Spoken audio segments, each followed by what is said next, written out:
Hello chat and welcome to a new stream. Today we're going to be talking about peace in our time. As many of you probably are aware, or maybe you haven't heard yet, but the gaming console wars, the console wars between Sony and Microsoft have finally come to a close. That's right, chat bros. It's over. There will be no more war, only peace in our time. Except Nintendo. Nintendo's still off in their own little corner of the internet, doing whatever it is they do. But that's okay. Their hardware couldn't hold it anyway. you know, I can't handle those games anymore. I don't think. Probably for the best. I don't think Helldivers 2 would run on the Switch too, without being severely downgraded in the process. Welcome, little chatfish. Welcome. But yes, how do you guys feel? Are you happy that the console wars ended? Now, Bucky raises a good point before we started the stream about why the console wars ended. It wasn't done for the goodness out of the goodness of their heart, was it, Artemis? No. Why would they finally put aside their differences? I see how you're doing this, making me work for it. Like, dragging him. He's like, no. So there's two things, right? One, Xbox bought a shit ton of development studios early on, and taking a big chunk of Microsoft's profits with it, and with the idea that they were going to win the console wars outright by doing this. But the problem is they started shutting down development studios when games started flatlining, because they thought that just by owning these studios that they would actually make money. Well, they had to actually produce an actual good game in the process. So that started happening. PlayStation bought Bungie and has been shitting the bed with Bungie ever since. And PlayStation is realizing that they don't really have any more studios to lean on that are like AAA level. And gone. So you have two different scenarios where both are losing money. And Xbox started this first, where they started releasing stuff on PlayStation from their studios, and which has only been net benefiting them. And since PlayStation couldn't make Xbox capitulate through the courts, they've given up and have agreed to the whole interchaining of exclusives now. And so with the exclusives now over, this also is a net benefit for us PC users as well, for us PC gamers, and we'll call ourselves TM.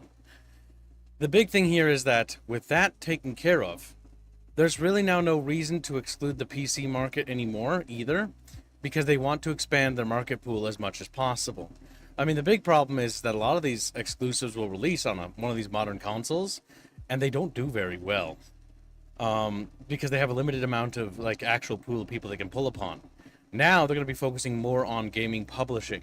So what I kind of think is going to happen here is that you might see Sony and Microsoft still produce hardware, right? But I think there's going to be a bigger emphasis on pushing as publishers. Because do you remember what happened to Sega way back when they gave up with the Dreamcast, Bucky? No, I'm not that old. That's okay. I didn't really know either. I had to look it up. But the big thing is that Is that a setup? Is that a setup question? No, I was just seeing if anybody here knew anything, like, because it's one of those things you kind of have to look at. Is anybody here a fossil that knows what happened? So basically, Sega lost the console wars in the PlayStation 2, Xbox original, GameCube era, right? They lost it with the Dreamcast. It just didn't catch on, and the Dreamcast got left behind, and that's where Sega turned in and basically gave up in the 7th gen, I think, or no, 8th gen. I think it's 7th gen actually. I don't remember. Either way, they gave up then, and they decided to just focus on video game publishing and just focusing on making games. And so they act as a massive publisher for Creative Assembly. They publish for the Sonic game license stuff, and they do a bunch of other things, and they push like those licenses. And that's kind of what their focus is. Hell, that's why they've been able to focus on movies and cinema, of all things, which their Sonic movies have been doing remarkably well. So it's been a very, very big boom for them in terms of like merchandising and marketability. And so that's what Sega's been doing. Sega just turned in the towel and decided, fuck the console wars, we're out. And that's actually worked out pretty good for them, all things considered.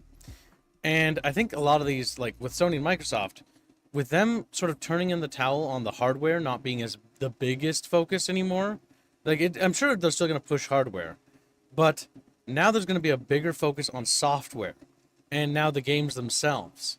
So what we actually might see is a return to the classic great IPs, where the great IPs and mascots age. If anyone remembers the console or mascot age, that was during the PS2 Xbox OG. That was when everyone had their own console mascots in the form of like platformers, like Crash Bandicoot for PlayStation, et cetera, et cetera. Mario for Super fucking Nintendo. Mario, Sonic the Hedgehog, Super Mario's Master still Chef. Mario's still a mascot. Well, Mario's still around. Sonic is just getting by on old media. Hmm. Good. But yes, so that's a big, big deal. And so now that that's all kind of happening, it will be interesting to see going forward how this changes the quality of the products as time goes on, with a greater emphasis on the video games themselves having to be better. Because now what they've also done is they've actually made it so that Gears now has to compete with Helldivers, and now has to compete with Halo, and well, it always had to compete with Halo, but it has to compete with literally everything else on the market now. And so it's going to actually have to fight harder to really stand out now than it did before, because it wasn't on a localized platform, right? The same goes for Helldivers 2 as it continues to spread. It's going to have to fight harder to maintain its position, and because they have to fight harder, that means that natural selection, in a way, in terms of video game merit, these games are going to get better and better with time. So I think all in all, the end of the console wars means that competition can really flourish, and it means that there'll be a greater focus on less so exclusivity, but more so on quality. Like, why should I get the Gears of War game? Like, but there's a new, Killzone on the horizon. Why do I want this game over that game? And so they're gonna have to really try to push that harder now. Also, theoretically, this will allow games to maintain a lower total cost because they're going to have a wider market. Yep. Conceivably, assuming they aren't just going to try to, oh, now we can get even more money if we charge more. Yes. Also, the end of exclusivity is a dawn of another thing. Cross-platform. I remember when they talked about cross-platform games in Xbox 360 era and PS3. And it always seemed like this elusive thing that was never really going to happen. It's like, oh man, wouldn't it be cool if we could play with other people from other consoles? That'd be kind of wild, And now we're in that era where PC and console gamers always play together. But you're seeing a lot of games where, if you do Starship Troopers Extermination, you'll see PlayStation players, you'll see Xbox players, you'll see PC players, all in the same lobby. And so what you're actually seeing is that these lobbies for these games stay active much, much longer. Because we're unifying all these player pools, and so when a group or a community starts to die out, player base wise, it's maintained or upheld because it has the PC gamers, it's got the Xbox gamers, and so these communities stay a lot more active and stay alive and have much stronger health and survivability. You saw this especially with Helldivers 2, the most recent game, because of the fact that PC makes up a good bulwark of the majority of the player base, because Sony players will often, they usually kind of migrate out in between updates, but they'll come back and resurge every time there's a major update. But then they'll migrate back, and then they sort of come back and forth a bit more than PC players. The PC player base is a strong, avid, poor. And so with this kind of migration back and forth, people that migrate back don't have to slowly trickle back and be oh, is there a game or is there a lobby? No, there's easily thousands of games. You're not gonna not find a game. You're not gonna not find people to play with. And this is a big deal because if you look at older multiplayer games, right, towards the end of Battlefield Bad Company's life cycle, when Battlefield 4 was out, I remember Battlefield Bad Company lobbies just being shriveled up, like a little raisin. There was occasionally a 2 or 3 here, but then there's just more and more people there. You can still find those servers in Battlefield 1 to this day. Go ahead. I miss the days of Call of Duty Ghosts, where there was only 20 or so people that would play Search and Destroy at the end of the game's life. And you knew them all? Yeah, I knew them all and they hated me. Nice. Yes, it's kind of interesting when that happens. Can be amusing when that happens. Or I only want to play with my friends. well, we'll just queue in this mode and don't because someone else plays it. Yep. Yes. Now, before we get farther along here, Hmm? there's donations, Gibbs. You had Yeah, two okay. donations, 2 memberships gifted, one by Harlan, one by Gregor's Penguin. Stefan. What? I thought it was Gregor's. I was wrong. Just, Seven Vest. Thank you for the And then both you have a for the donation gifted from Chow memberships. Chow. And a donation from Chow he Chow. said, Go ahead, read. only happy if Bloodborne/Demon Souls is on PC. You're not And- gonna get it. Yeah. There are some games that might not be ported over. So that raises a good point and a good question, right? Okay, what about, old games like older games? Will they be ported over to other consoles? Will the old God of War trilogy be ported over? Maybe. Welcome to Stream Izza. Maybe. But it's not. We're not really 100% certain, right? We don't really know if that's going to happen. Now, odds are, if they do like remasters and stuff, they will go make any new games going forward port over and back and forth. But I don't know how they feel about backwards thing. I do know that each console has been a big proponent of backwards compatibility, in the sense that they've been focusing on resurrecting their older libraries to help sell their consoles, because the new games aren't cutting it for a lot of younger generations now, which is really interesting, by the way. And so you see like Xbox focusing on like, yeah, you can plug in, this Xbox 360 game and it'll run in there. You can plug in, this old Xbox original game and bada bing, bada bam. Now you can play that. It'll download like an HD version of that. You can play War for Cybertron on your Xbox One. And so they're using the older libraries to help strengthen what they have. I'm not sure if they're going to actually tap into those other licensed libraries and expand the amount of like games, and if they will eventually decide to expand it to like Steam and GOG and stuff like that. I don't know. That's the next big step, and I think some games will, the popular games, but more niche games, like for example James Cameron, Avatar the movie game, probably not. Probably not. But for maybe more mainstream games, maybe because War for Cybertron re-emerged again, those more popular cult classics, probably you might start seeing a few of them pop up here and there. If they can make a remaster of it or rebring it into the limelight because they know it'll be successful, they will. Now, there is also the case where sometimes someone within the company hates a game or franchise and will want it to be buried. Ah, yes, this is called corporate politics. So, there are many pet projects throughout the industry, both movie, cinematic stuff, comic, video game, whatever, where there are two creators that don't like each other, or two people that don't like each other, and let's say, this video game was this guy's pet project, right? And that's what he wanted to do, and Joe really hates Jim's pet project. He can't fucking stand it. And so as soon as he gets in position of power, he cuts all life support for it and completely unfocuses it on it. And like, nope, we're going to focus on these games instead. That can happen. That's a bit more rare. You do see stuff like that happen. For example, with The Last of Us.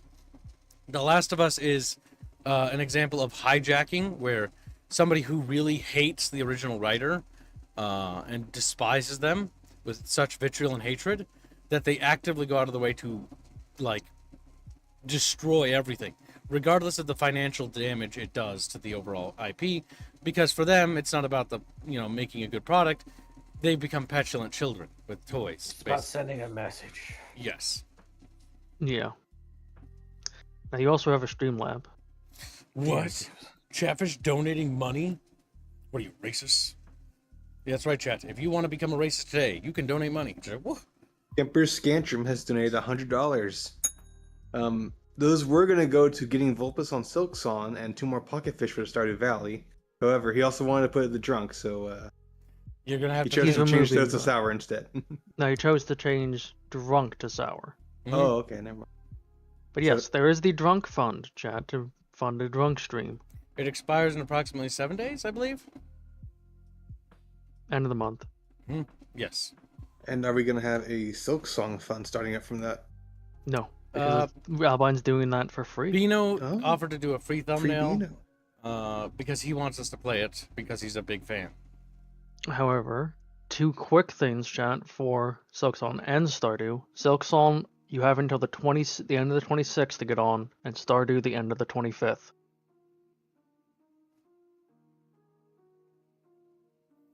All right, there you have it, chat. So, back to what we're talking about. Let's move to the articles section so we can start working our way through. Where'd my mouse go? Oh, that's right. I have a new mouse. It Yeah, turns it off. It goes to sleep. I forget about it. I'm like, what happened? Okay. You Let's have a see. new mouse, finally. 14 Does it have a new working PS5, scroll PS4 wheel? games are coming out next week. So yes, a lot of these games are also Xbox. For example, the big one that's coming out is actually, I'll move this over here because it's kind of relevant. Gears Error, not a valid of age. War. What? You're an infant, Kip. An infant. You need to verify your age, Kibbs. Okay, well, apparently it just worked. So yeah, Gears of War Reloaded is going to be receiving a PC release as well as a PlayStation 5 release. For those who don't remember, the Gears of War, the titular Gears of War title, was literally one of the major exclusives for the Xbox 360. Its trilogy alongside Halo was the two basically titans, I would say, in terms of exclusive that really helped Microsoft dominate the action shooter market, like massively. Because Halo and Gears basically helped Xbox basically have their golden age then.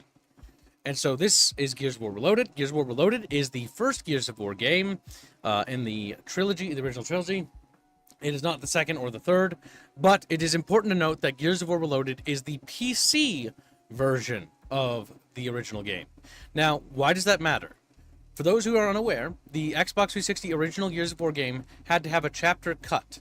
And the reason why, or it was a chapter or two chapters, I don't remember. They had to have a section of the game cut out because they couldn't fit it all on the disc. They ran out of space.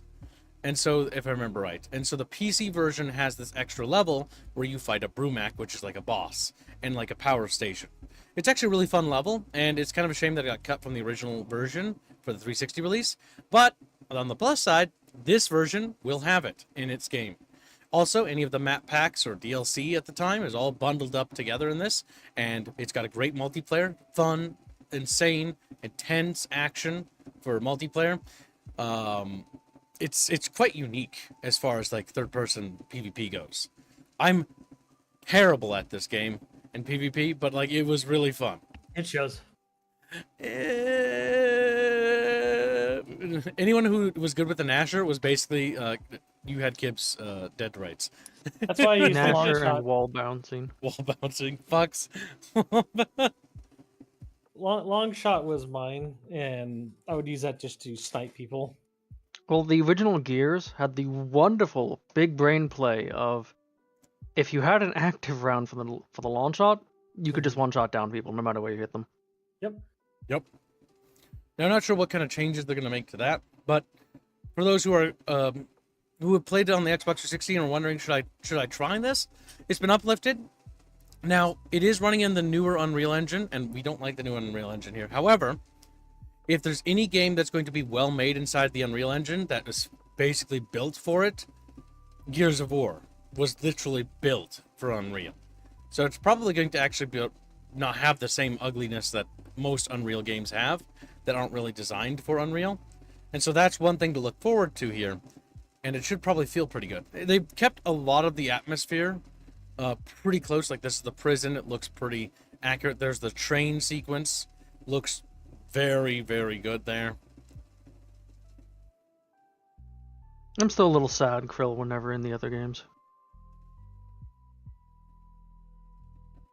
Oh yeah, they didn't ever really use Krill again, did they?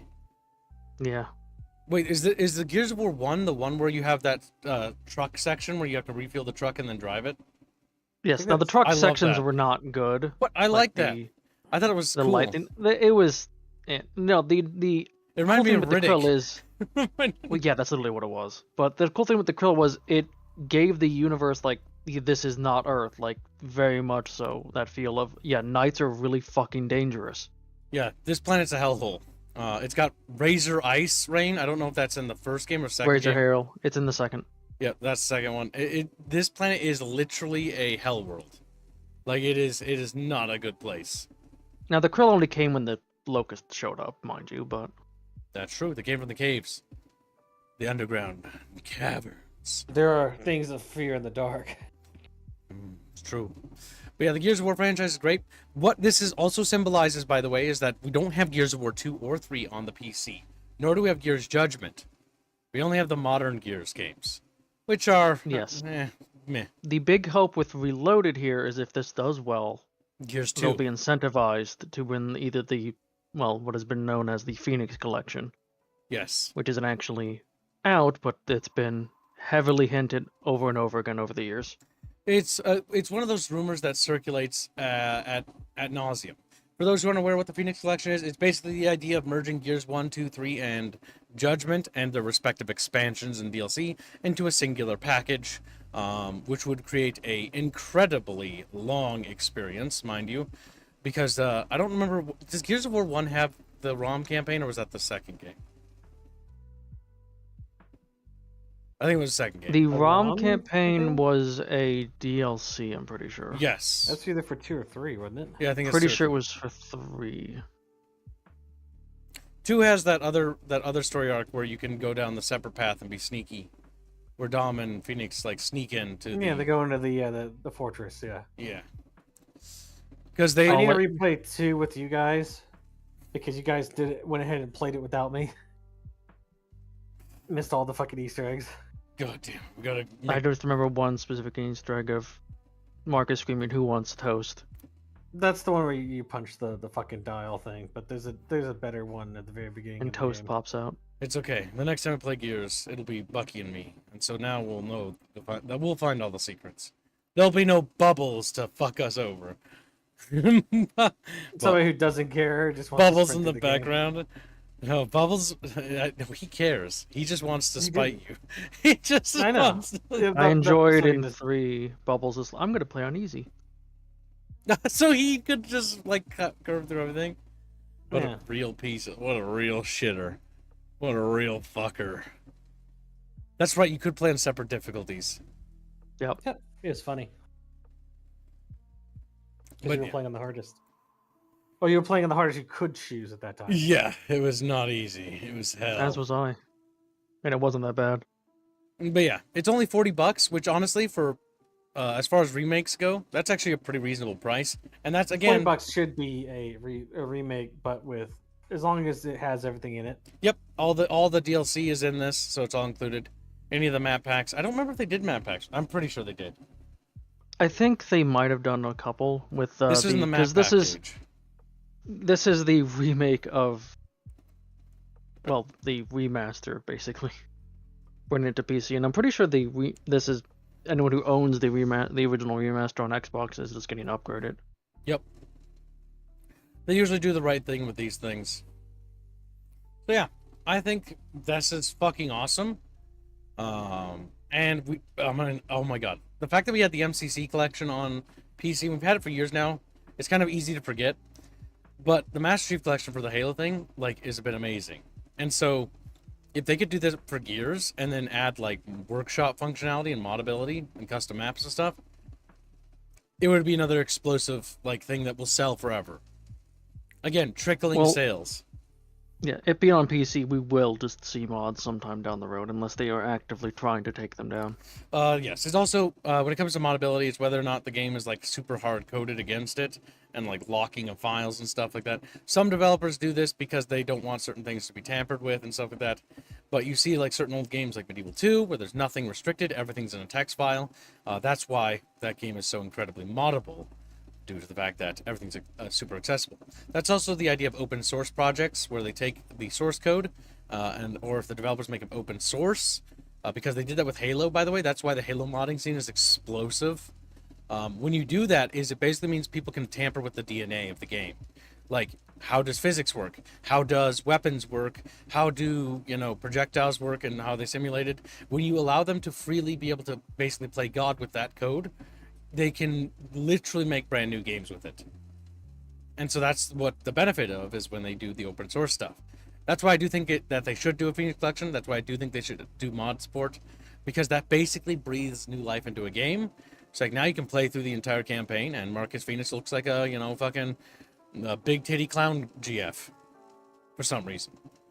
With the same gravelly voice. You know what I mean? Like, it'd just be fucking funny. Not saying it's a fetish, weird you know. fetishes, kid. Ah! No. It was bound to come out sooner or later. Just like, no. Your fetish? Damn. Rude. So the next article we have is one that Bucky wanted to share with us, and it's called Xbox's surprise new hardware looks a lot like PlayStation. Well, why would that be, Buckster? Are you telling me that they're the same now? The Xbox is It's just 'cause PlayStation? they were planning on cross-platform capability, kids. They've been planning so this it's for a easy. while.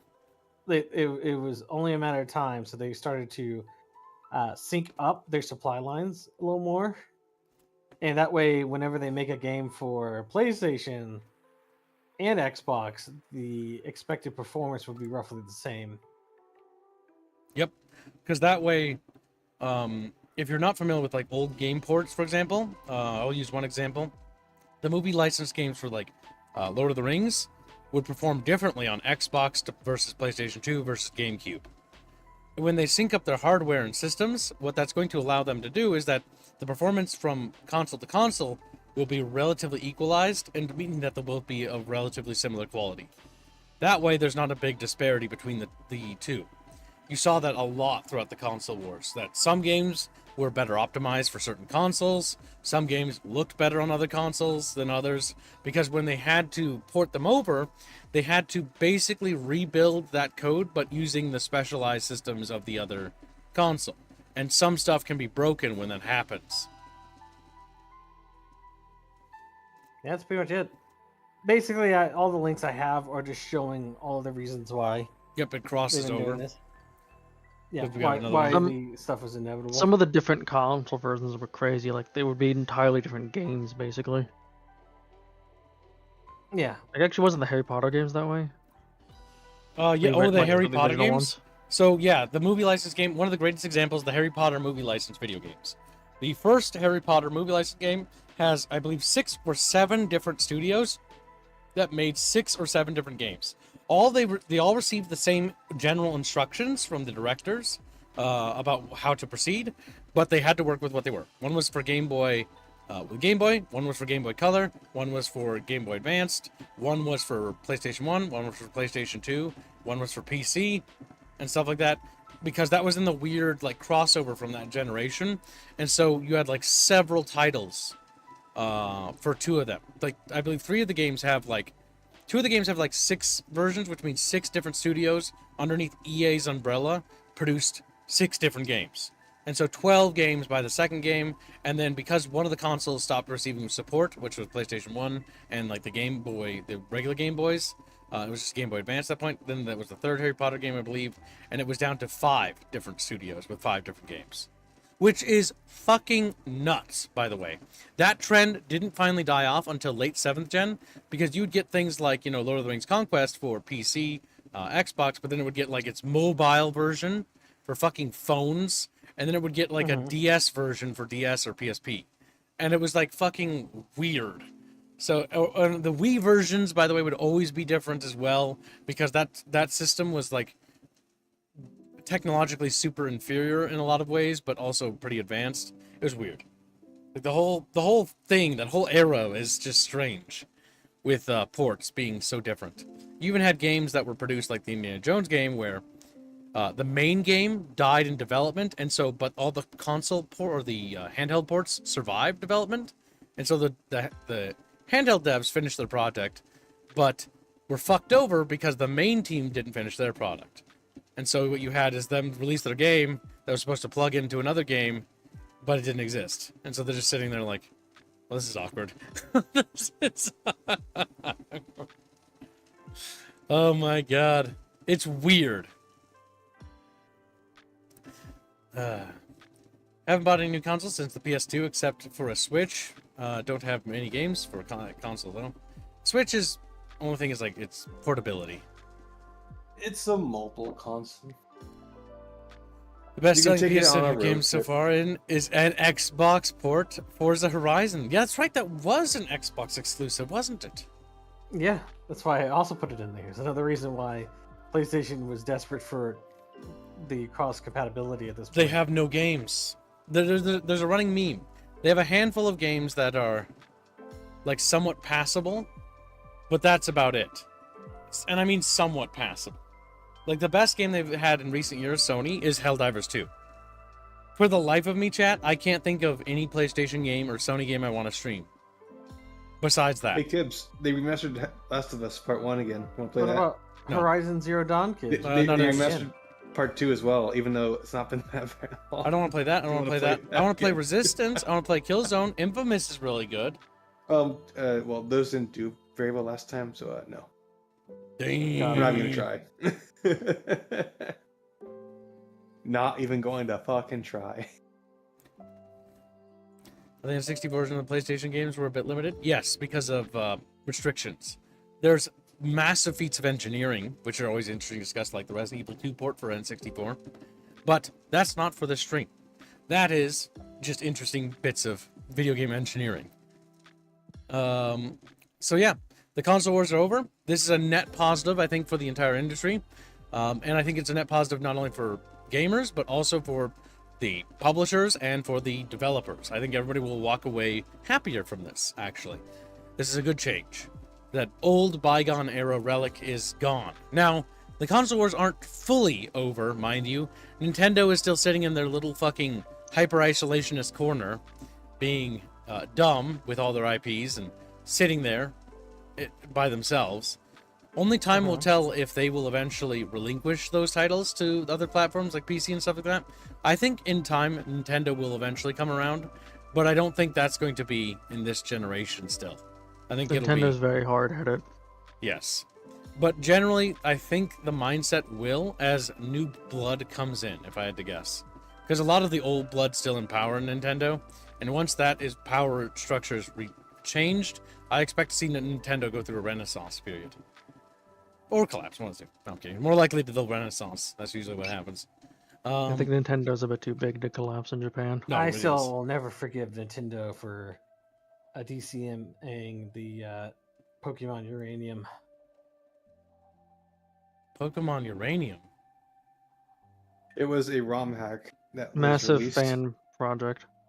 Oh, and yeah. They I've heard killed about it that. because it It was got a lot of just traction. better. It was just It was. better. It just improved on the entire Pokemon formula, from what I understand. Yep. Yeah, but evolved the franchise forward, which is funny. Like, literally, what they should have done is hired them and then literally transferred the license from the studio that's currently making Pokemon games to them, because the formula is stagnant. If you look at Pokemon as an evolutionary series, it's been stagnant more than Call of Duty has for much longer. And its quality is only diminished. It's funny that you mentioned evolution.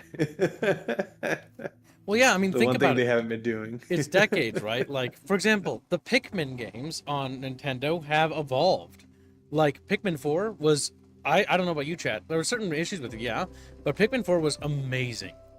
And it was honestly it was the first game I had played on my Switch for chat and streamed that I was like, wow, I feel like I actually got a game on here.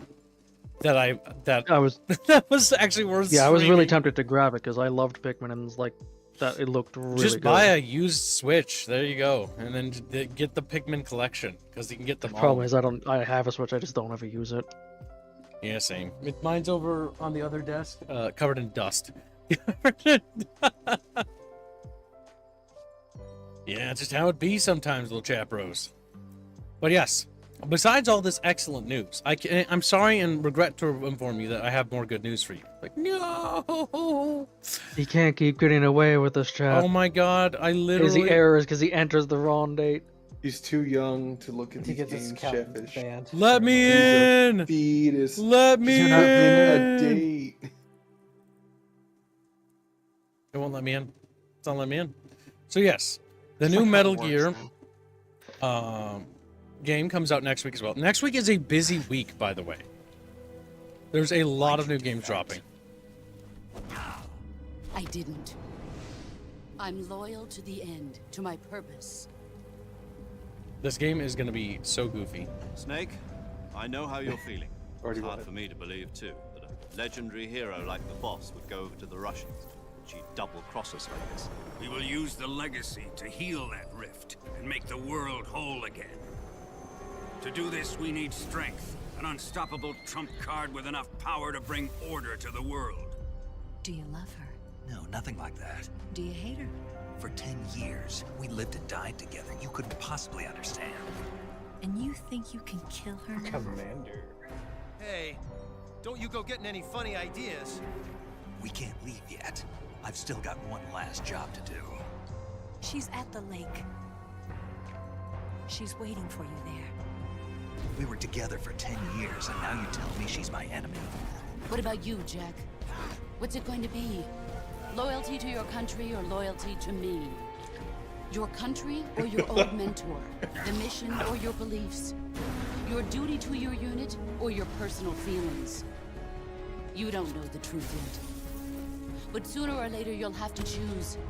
Oh god, spinning I bullets. don't expect you to forgive me. You've got to do it, Snake. She's your enemy and your objective. You're a soldier. Finish your mission. Prove your loyalty. I've been waiting, Snake. Waiting for your birth, your growth, and the finality of today. Oh my god, the dialogue is so bad. bad. It's Well, it's not amazing. like they changed it. I know. It's exactly the way it was. See, I've never really played through Metal Gear games, okay? But I played this briefly, this game, the original version, and then decided to hold off and wait for the remake. Because the dialogue is so fucking terrible. It's literally hilarious. I've never played a game with dialogue as bad as I've ever seen a Metal Gear game's dialogue. I understand. At first, I was like, I don't get it. Why is Metal Gear... People say Metal Gear games are good. Oh, it's not good. It's good. I get it. No, the worst part there is people think the writing is actually good. No, they don't believe that. The Some writing people is do. fucking rancid, but it's so bad, it's fucking amazing. It's gold. It's comedy genius. If you write a story bad enough, you reach the golden horizon where it's so bad, it's perfect. It's so bad. What a thrill. My It's a favorite crazy fucking timeline. thing is the goddamn quote with, like, the snakes.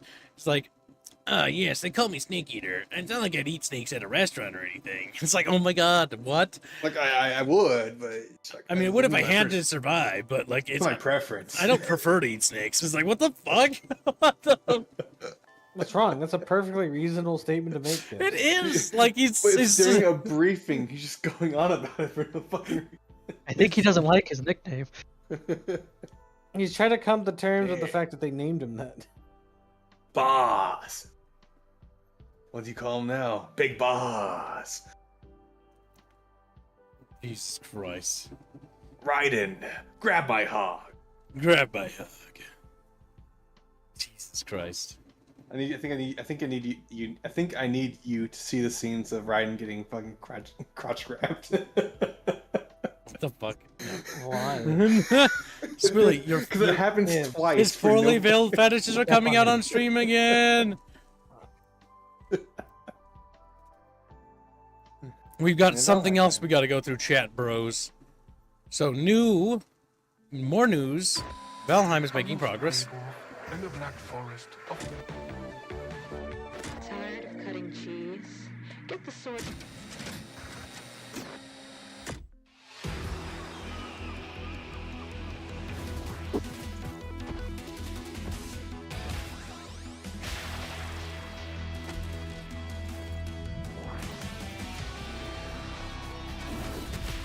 Damn.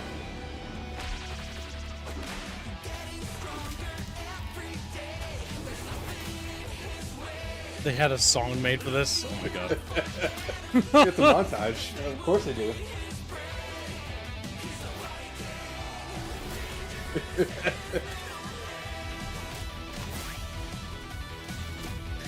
Nice.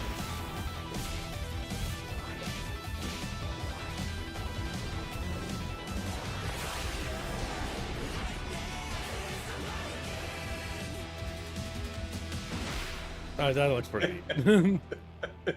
So yes, there's a Okay, so- new massive patch, which again, Valheim's been in development for a while, indie game.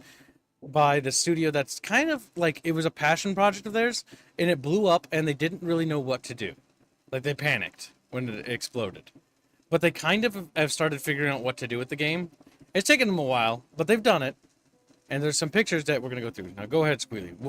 What's going on with the new Valheim? I was going to read it so you didn't have to pull up the fucking thing. I was going to show Chatfish so they can see, too.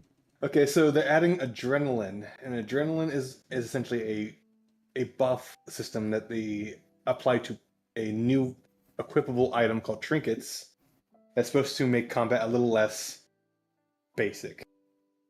It's just the simple terms. So you get new buffs basically like on essentially battle fervor.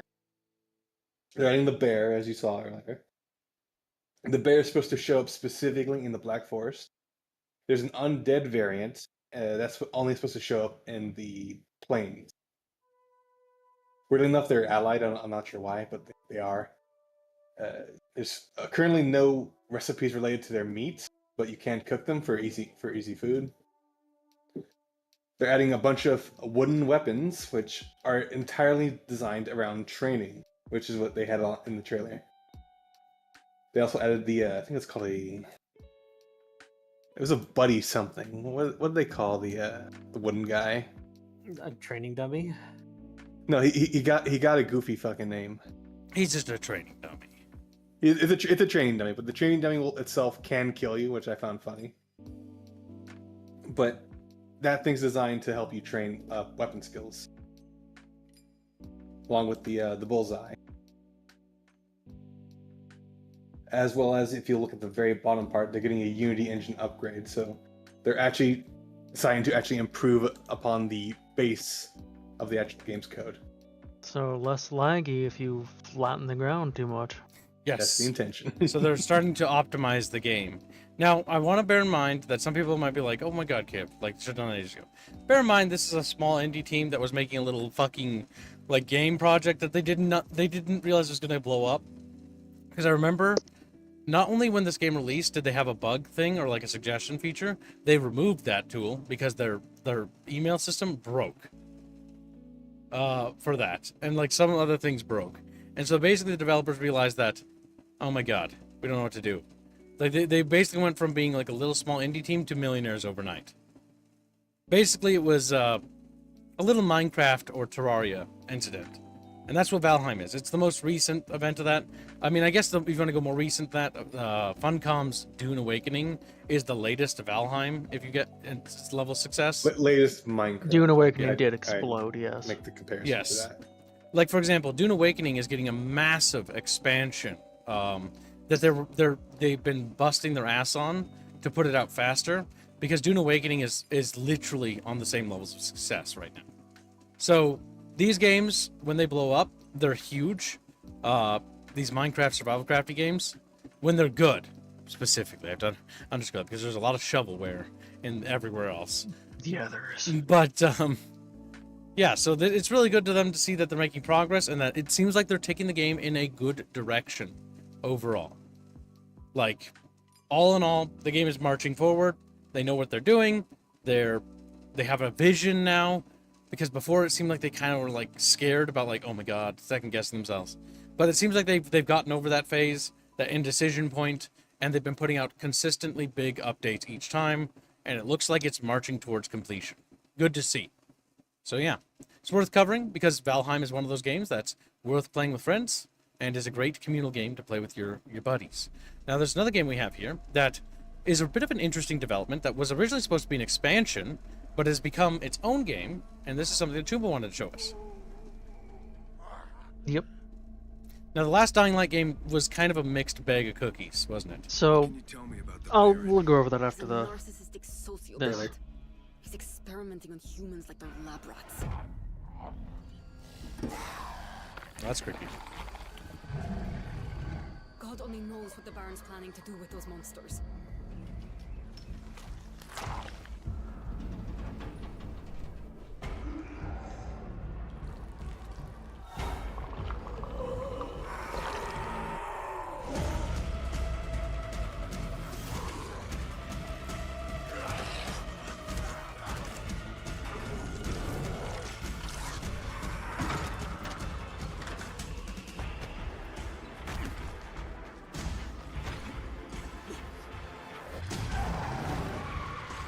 Nice. They actually have trucks now. That's cool.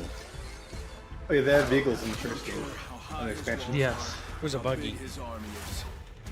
It's looking like what we wanted Dying Light 2 to be, is what this game is. Yeah. You want revenge?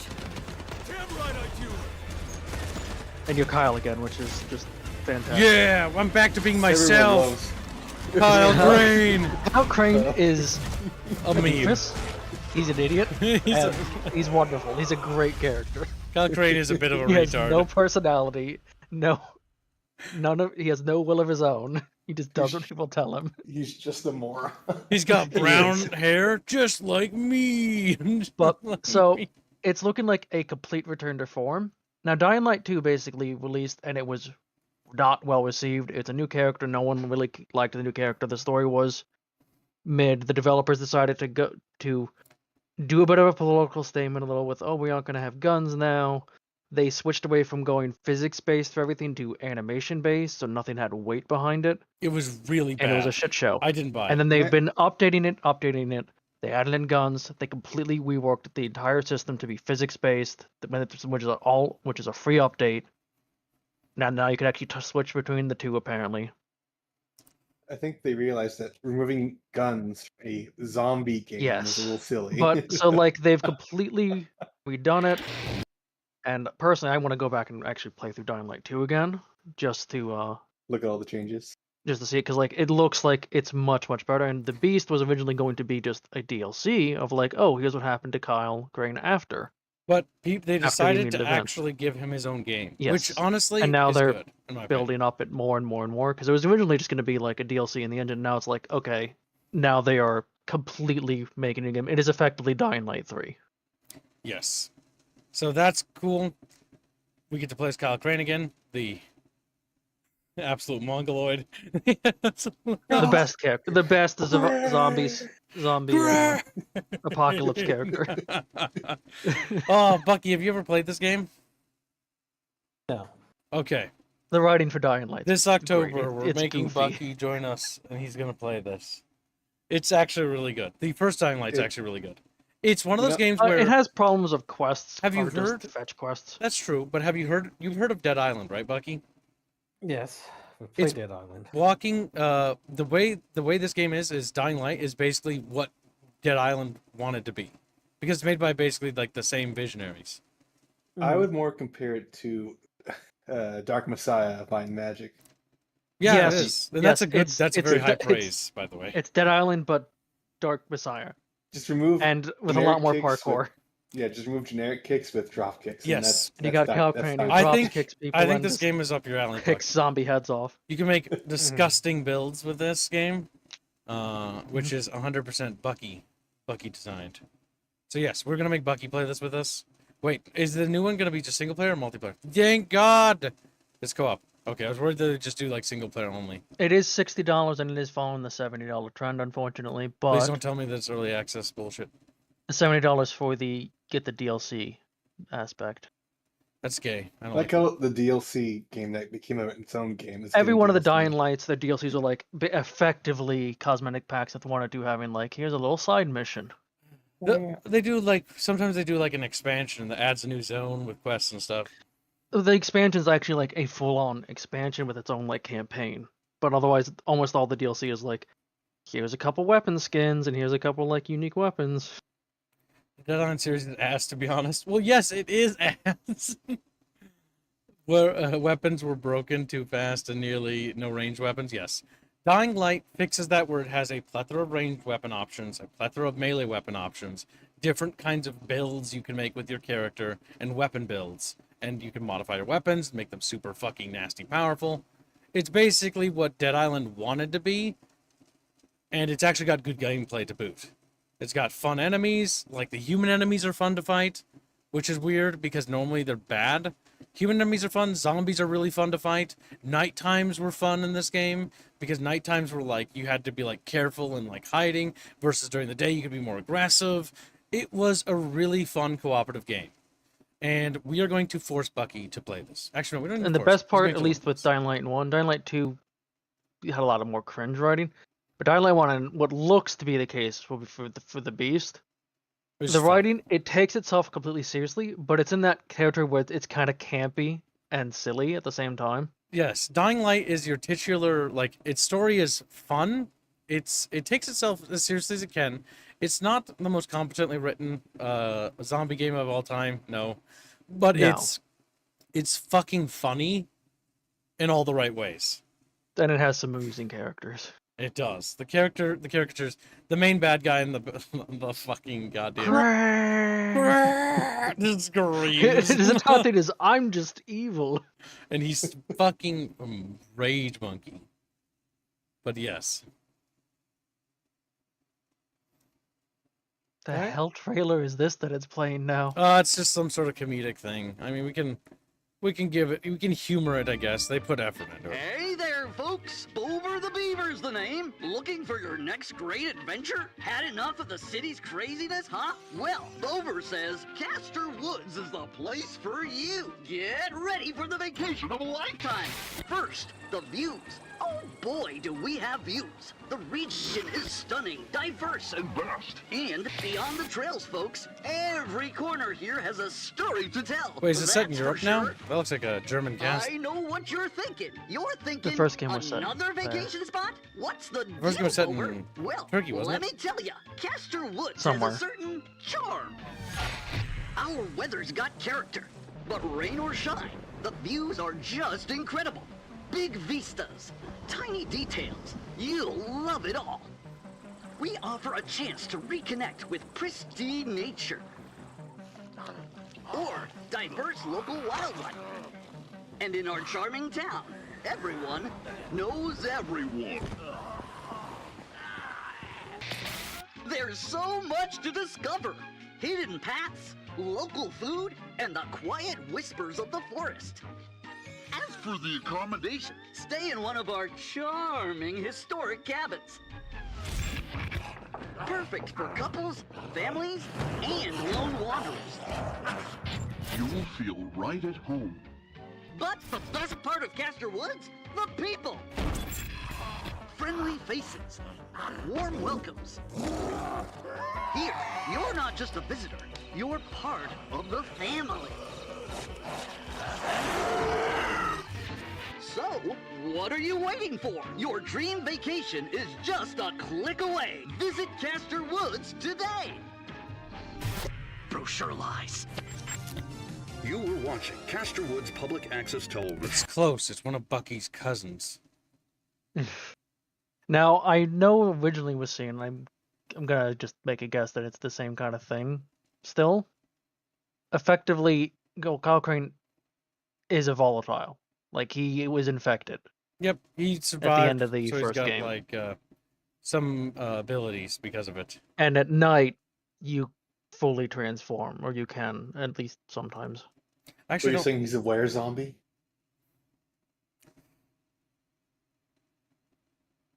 In early gameplay stuff I saw, like, that was a big part of it. Mm-hmm. Huh. All right. Well, right there, in the clip, the stream that this one's doing, he's literally beating something with his fists. Well, yeah, Kyle Crane is literally like a superhuman fighting zombies that would massacre people. You are literally more powerful than your average human. Okay. Another trailer. But yes, next up and lastly, we have is the Helldivers 2 crossover with the titular, wonderful ODST Chatfishes.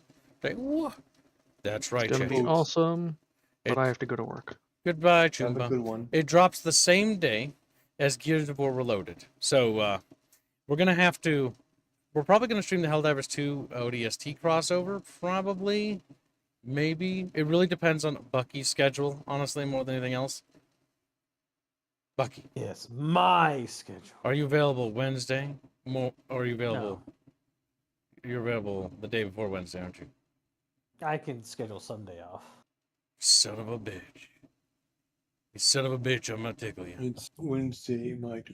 We'll discuss your terms of surrender, Gibbs. But we'll probably do Halo 2 ODST, the Helldivers 2, sorry, ODST. My brain's retarded. That day, and then we'll do the Gears of War Reloaded a bit later in the week, when we can grab the squirrel fucker. Because he's going to show us all the secrets in that game. It'll be amazing, chat. It'll be a wonderful week. But yeah, so far, there's been a lot of games coming through. Why is your giant beaver talking? Don't worry about it, Izza. Also, yes, that's okay. I saw many chats like, it's hard to keep up with all the new games coming in. That's okay. That's what you guys pay us to do. That's good. We'll do that for you. We'll keep track of them. Because it's our job. Like, woohoo! Kips has work. Yay! Yay! So, real quickly, let's go over the crossover equipment really quickly. We have 2 armor sets. We've got the classic A9. And if you're feeling a little saucy, you can dress up as an Oni. Yeah, that's right. Oni have their own gear as well. Then we have the classic MA5C assault rifle. This is Bucky's armor right here because he is one of those. He's one of those Oni boys. You actually revere them, don't you? You son of a bitch. He's a no kids. They lost. Damn. Oni kept Earth alive, but they ended up losing to like the coalition of Chief, like Admiral Hood, and like a few other people. Son of a bitch. Oh, Lord Hood. I'm sorry, Lord Hood. Now we put respect on that name. We have no idea if they're going to be doing a weapon stratagem. I think they will, personally, because they did that for the Killzone crossover, and that's the free thing that they usually do for these things. At least they did for Killzone. It was the Wasp. I think it'll be the Spankers or the Sniper Rifle. But we don't know if that's true or if that's just a personal held belief of mine. I'll be absolutely disappointed if they don't do it. The weapons they offer is the classic Halo Assault Rifle. It's the Halo 3 version with 32 rounds. The SMG, specifically the ODST variant, unsurprisingly. And yes, that is a silencer. And yes, it is the first silenced weapon with the silenced weapon mechanics. So, is it actually going to work? They're supposed to. Silenced weapons are supposed to work. Now, you'll still generate like aggro because it still does produce sound, but its noise profile is notably smaller than all the other weapons. And I mean notably. So it should draw less aggro from the surroundings unless you're missing and striking bullets far away and hitting other targets. So long as you're being precise in your targets, this will actually be good for solos. I think almost everybody's going to go for the fucking MA5 or the fucking shotgun. I mean, me personally, yes, the MA5 is a soft spot for me. I adore that gun, and I always have. It's just a beautiful thing. It's just goofy looking. The M7S submachine gun is cool. It's definitely very interesting because it has the silence mechanic. And so we could do like stealth runs now. We can kind of start doing them. And then, yes, we do have the M98 shotgun, which is just fucking awesome. It's just a cool looking shotgun. One of the most iconic looking shotguns in video game history. Now we can blast all sorts of voteless dogs with it. The last weapon in the war bond is the SOCOM pistol, which is obviously the ODST pistol. Again, much like the SMG. Silenced. It's silenced, yes. Pistol. So it will be silenced, meaning that it will not be doing, it'll have the access to the silence mechanic.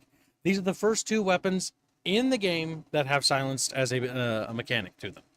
Now, bear in mind that if you try playing with this and your friends go with weapons that go loud, you're going to want them to roleplay a little bit.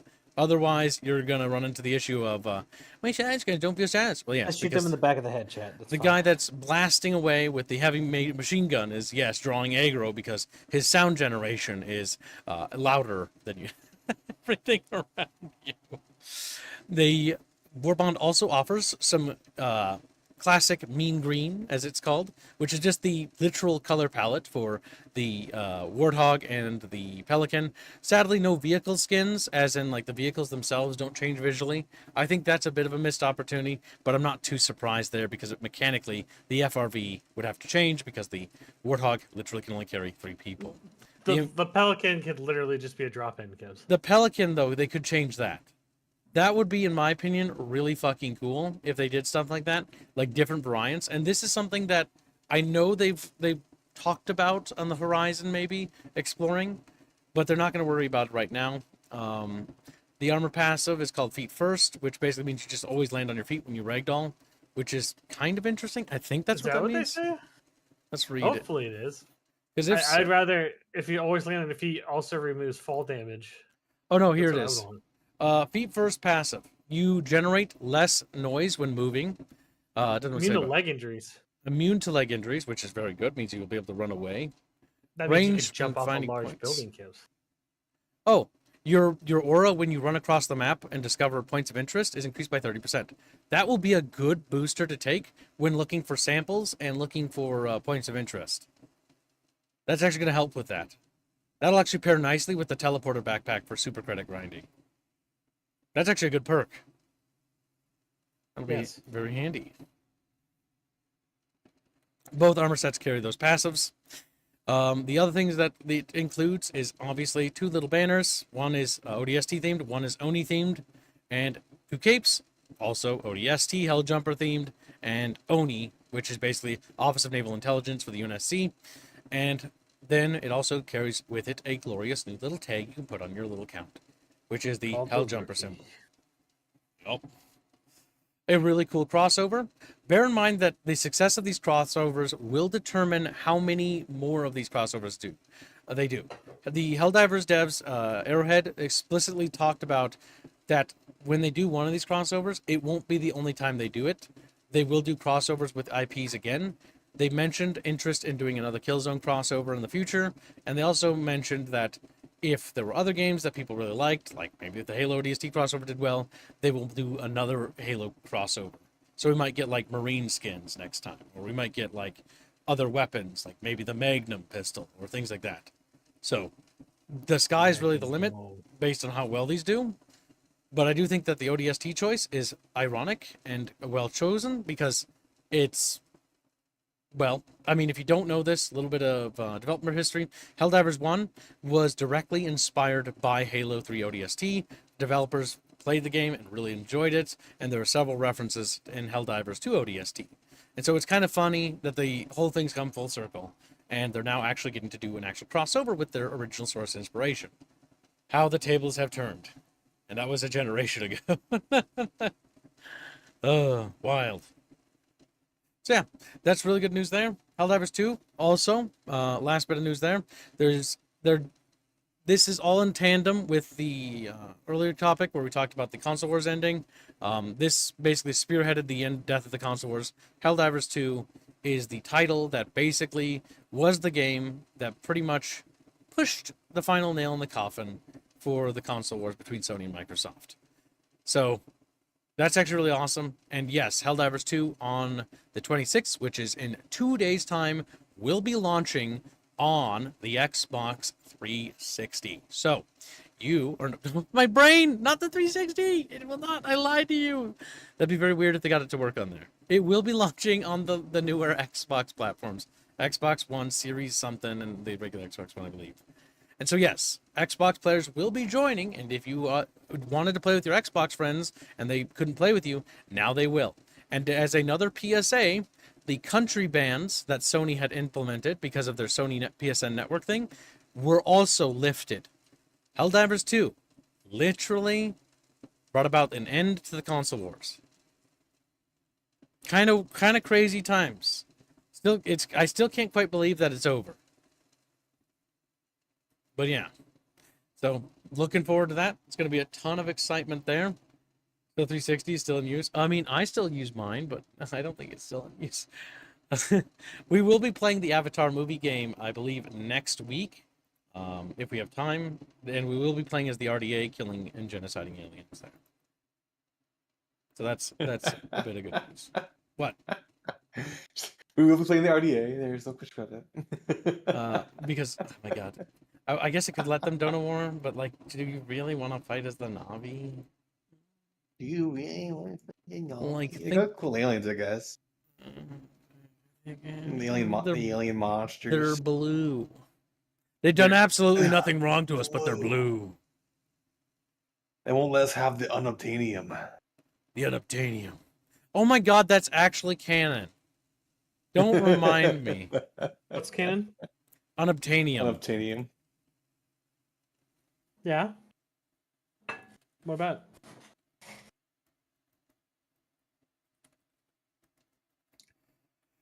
Can I remind you of Transformium? No. I'm just scheduling the next stream. Bada bing, bada bam. There. It's done. And now I'm banning Squealy forever. I'm out. I'm gonna bring him back. Oh.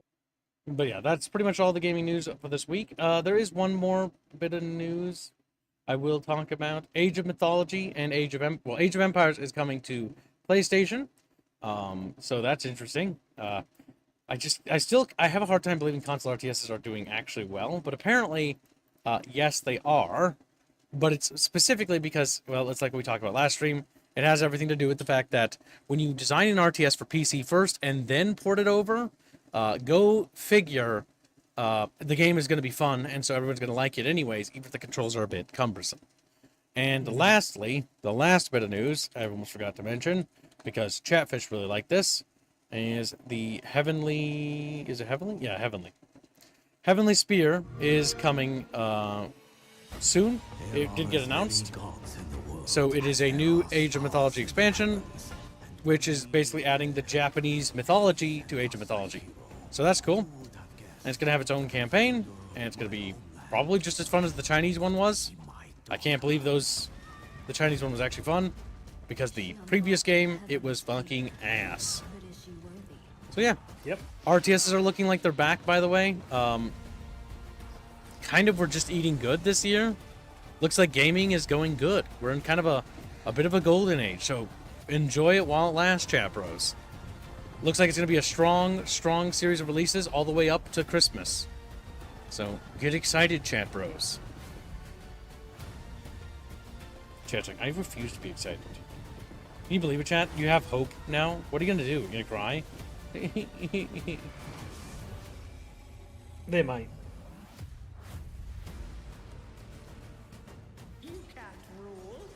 It's just weird.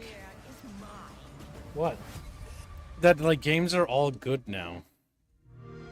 They're not not all they're good, the but variety. like, but the variety of good games we're getting is kind of just like, it just keeps happening. We just keep getting good game after good game after good game. Speaking of good games, or misunderstood games, maybe is the word we'll use, we will now be raiding into the next stream of the day. Thank you for joining us for today's stream and your generous donations, and for making the weekly goal. But I have something excellent to show you, chat. It is an amazing game, a game that many people, judge too harshly, and I want to show it to you because I think I can really. Go ahead. Another thing, we should probably show Silk Song. Oh! I almost forgot that. Bino's not here. Yeah, he would have wanted us to talk about this. Yes. I'm posting in VC if you want to grab that link. Oh, you got it. Never mind. I got it. I just opened up. Yes, Silk Song is coming out. Believe it or not.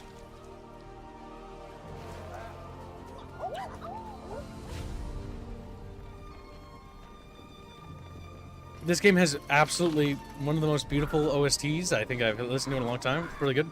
Ori and the Blind Forest also is pretty good. But this is like, very good.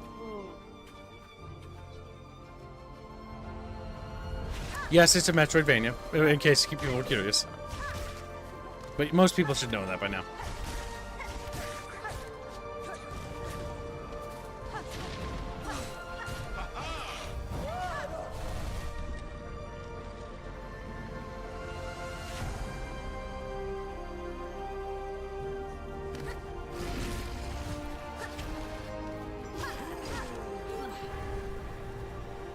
I wonder how they'll handle the story now that you're no longer a nameless little shell guy. Weren't you just the actual king of that fucking nation? No. Britain? You were a hollow. Was it? You were a Hollow No. Knight. Oh, the Hollow Knight's the final boss. Oi! Damn.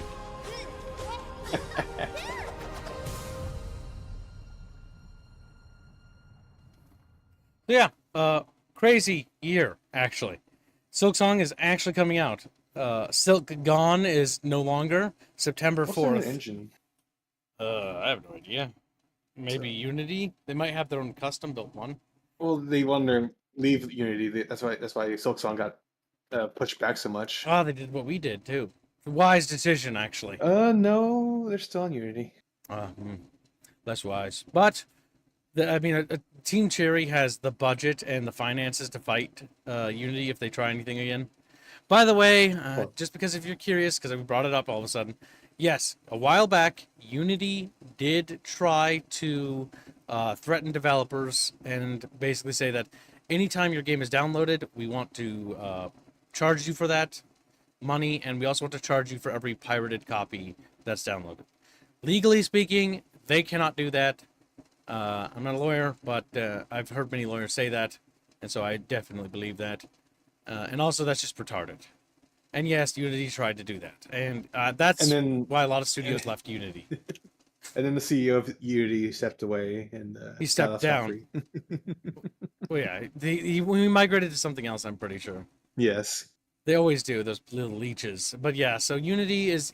There's a lot of reasons why, if you're ever wondering why a lot of indie games were delayed, it was kind of because of that. I don't know if Silksong was because of that, but a lot of games were either delayed. Some projects literally died, and stuff like that. And so, yeah. Aren't they like 3 people? They might be. I mean, it's a big project. There's only 3 of them. Like, fuck. We only have a team of 14, and it takes us ages to do anything. Oof. It's a lot of work being indie. So they finally got it. Very good, very good. All right, chat. We're going to show you something in our next stream that's going to really kind of change your mindset about the world and, why you should be optimistic. Okay? Oh, it is 3 people. Yeah. So they're very wealthy people is what I got out of that. Those people are super rich. And they have a composer on the side. So it's they are making a 3 game developers fortune. and then the contracted. Because I guarantee you that one composer. of them could probably take on Unity by himself, considering how much money that game raked in, the Hollow Knight series, and how much it passively does right now. Not to mention when this bad boy launches, they're going to be eating pretty good. In fact, I wouldn't be surprised if this is the last game they do and they retire after this. I would not be surprised, because they probably will be able to. All right, chat. We'll see you in the next stream in about 4 or 5 minutes. See you shortly, chat. Thank you for your donations. Thanks for stopping by. And remember, as always, chat, you can head over to the Bickering Bunch discussions in the Discord server and pop in there and let us know any topics you'd like to be covered. Because we will cover topics that chat suggests if you'd like, and we will follow game news for you. Think of us as your personal tailorable gaming news. Yes. If you send things our way, we'll take looks at it. Our bunchcasts will be as long or as short as they need to be. Either way, chat bros, have a great night, and we will see you in the next stream in a few minutes. Goodbye.